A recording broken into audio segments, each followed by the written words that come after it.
میں یونیورسٹی میں اور بھائی Naseer national college of arts کے طالب علم تھے۔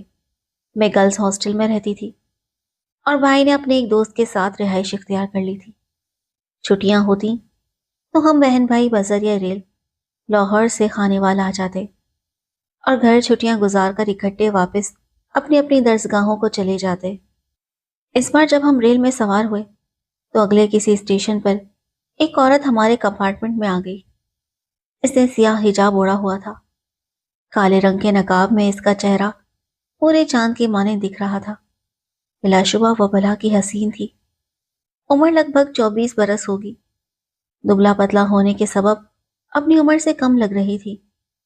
نصیر بھائی کھڑکی کی جانب اور میں ان کے برابر بیٹھی تھی۔ سامنے کی نشست پر میاں بیوی اور ان کے 3 بچے موجود تھے۔ وہاں کسی اور مسافر کے بیٹھنے کی گنجائش نہ تھی۔ نوارد خاتون نے پہلے سے سیٹ ریزرو نہ کرائی تھی اور اب وہ نشست کے حصول کی خاطر پریشان تھی۔ تب میں نے اسے اپنے برابر بیٹھ جانے کا اشارہ کیا۔ وہ میرے پہلو میں بیٹھ گئی۔ کچھ دیر سفر خاموشی سے جاری رہا۔ تاہم عورتیں اپنی فطرت کے مطابق زیادہ دیر خاموش نہیں رہ سکتی۔ بات پہلے میں نے ہی شروع کی۔ آپ کہاں جا رہی ہیں؟ ملتان، اس نے دھیرج سے جواب دیا۔ آپ کا نام؟ روحانہ۔ ملتان کس سے ملنے جا رہی ہیں؟ کسی سے نہیں۔ ان مختصر جوابات سے اندازہ ہو گیا کہ خاتون مزید گفتگو کے موڈ میں نہیں ہے۔ میں اپنا سا منہ لے کر خاموش ہو بیٹھی۔ روحانہ کے پاس ایک چھوٹے سے ہینڈ بیگ کے سوا کوئی سامان نہ تھا۔ وہ تنہا سفر کر رہی تھی۔ خیر، اکثر عورتیں تنہا سفر کرتی ہیں۔ اس میں کوئی حیرت کی بات نہ تھی۔ جب کھانے کا وقت ہوا تو میں نے ٹفن نکالا۔ کچھ کھانا ہاسٹل کے باورچی خانے سے تیار کرا لیا تھا۔ فروٹ وغیرہ بھی بھائی نے خرید لیا تھا تاکہ راستے میں گزر بسر ہو سکے۔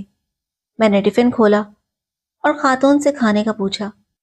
اس نے نیم دلی سے نہیں کہا تو میں نے پلیٹ میں اس کے لیے بھی قیمہ اور پراٹھا نکال لیا۔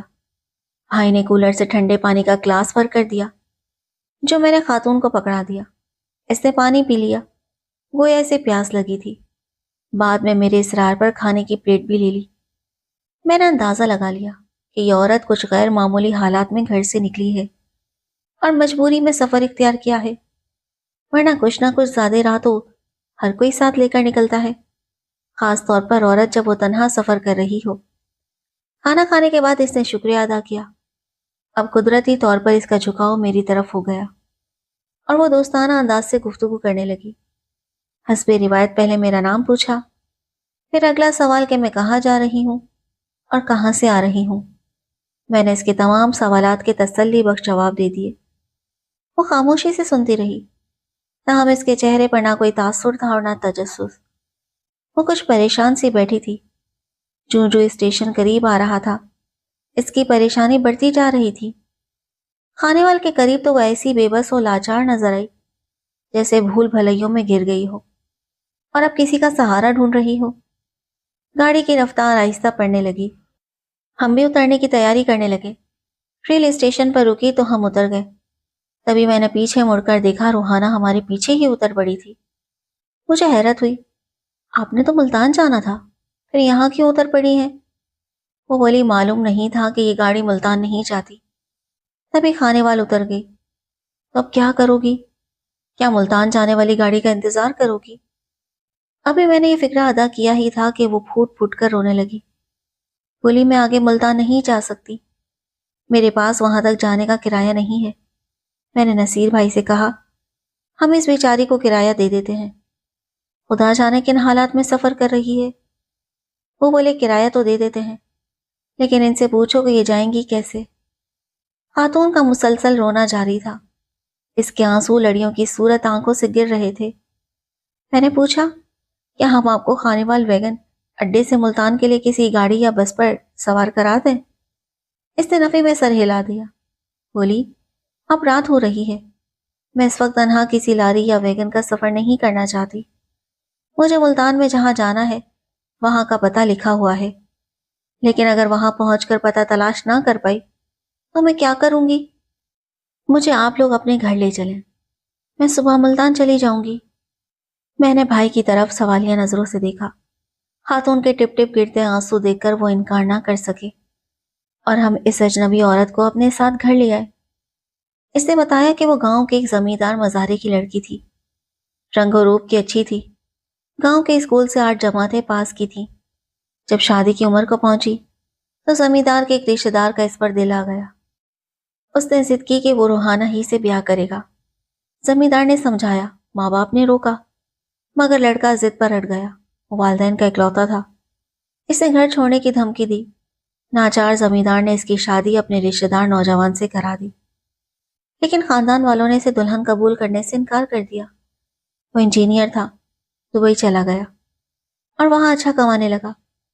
کچھ عرصے اس نے روحانہ کو اپنے پاس رکھا، پھر پاکستان اس کے میکے بھجوا دیا کہ بعد میں خود آ جائے گا۔ شادی کو سال بھر ہو چکا تھا، ایک اور سال گزر گیا مگر وہ نہ آیا۔ آیا بھی تو اپنے گھر والوں کے پاس۔ والدین اور رشتے داروں کے دباؤ میں آ کر اس نے روحانہ کو طلاق بھجوا دی۔ روحانہ کا میکا کیا تھا؟ ماں باپ مر چکے تھے، ماموں ممانی کے پاس رہتی تھی۔ طلاق ملی تو ممانی کے تیور بدل گئے، کہنے لگے کہ ہم تجھے نہیں رکھیں گے، تو نے اپنی مرضی سے شادی کی تھی، اب اپنے شوہر کے پاس جا، تیرا ہم سے کوئی تعلق نہیں۔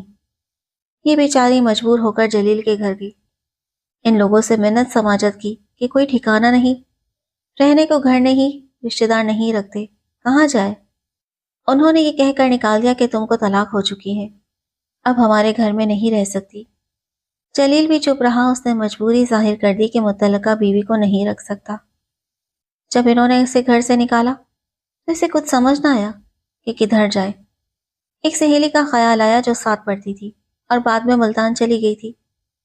اس کا پتہ پاس تھا، لہٰذا یہ بغیر سوچے سمجھے ریل میں چڑھ گئی۔ یہ بھی نہ معلوم تھا کہ جس ریل میں بیٹھ رہی ہے وہ ملتان جاتی بھی ہے یا نہیں۔ ان تمام باتوں کا لبے لباب یہ تھا کہ اب اسے ملتان نہیں جانا تھا۔ جس سہیلی کا پتہ اس کے پاس تھا، بھائی نے ملتان جا کر وہ پتہ تلاش کیا تو معلوم ہوا کہ سہیلی کے والد کا تبادلہ ہو چکا ہے اور وہ کسی دوسرے شہر جا چکے ہیں۔ اب وہ کہاں جاتی؟ یہ طے پایا کہ اس کے ماموں سے رابطہ کیا جائے تاکہ اسے قریبی رشتے داروں کے گھر پہنچا دیا جائے۔ اب روحانہ ہماری بن بلائی مہمان بن چکی تھی۔ وہ رکھ رکھاؤ والی تھی اور سلیقے سے باتیں کرتی تھی۔ اپنی من موہنی شخصیت اور دلکش انداز گفتگو سے اس نے ہمارے دلوں میں جگہ بنا لی۔ اس نے میری ماں کا دل بھی مو لیا۔ وہ اپنی باتوں سے گھر کے ہر فرد کو متاثر کرنے لگی۔ ہمیں گرمیوں کی 2.5 ماہ کی چھٹیاں ملی تھیں۔ وہ 2.5 ماہ ہمارے ساتھ رہی۔ لگتا تھا جیسے وہ ہمارے گھر رہنے کی خاطر ہی ریل میں چڑھی تھی۔ اس عرصے میں ہم ایک دوسرے کے بہت قریب آ گئے تھے۔ 2 ماہ کا عرصہ پلک جھپکتے گزر گیا۔ وہ دن بھی آ گیا جب ہماری چھٹیاں ختم ہونے والی تھیں۔ 15 دن باقی رہ گئے تھے کہ روحانہ کے ماموں کا فون آ گیا۔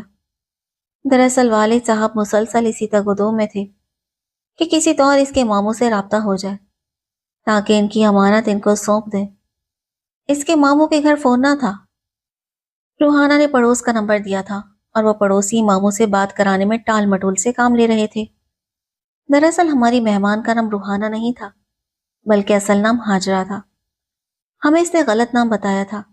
جب ابو اس کے ماموں کے پڑوسی سے کہتے کہ روحانہ کے ماموں کو بلوا کر بات کرا دیں تو جواب ملتا کہ کون روحانہ اور کون صدر الدین۔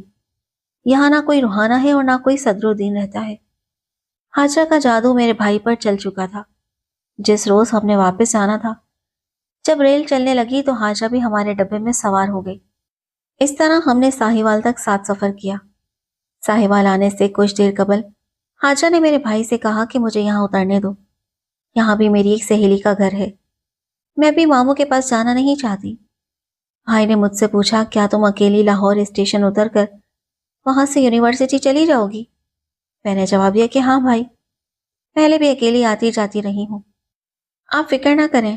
انہیں مجھ پر بھروسہ تھا، لہٰذا نصیر بھائی نے مجھے تو اکیلا جانے دیا اور خود ہاجرہ کے ساتھ ساہیوال اتر گئے۔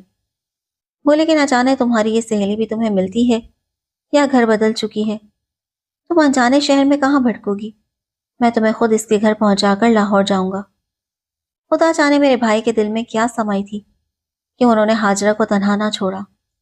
شاید انہیں شک تھا کہ ہاجرہ ہم سے جھوٹ بول رہی ہے اور وہ اس جھوٹ کی حقیقت تک پہنچنا چاہتے تھے۔ جو بھائی نے سوچا وہی سے ہی نکلا۔ ہاجرہ نے جو پتہ دیا تھا وہاں اس کی سہیلی کا گھر نہ ملا، پتہ ہی غلط تھا۔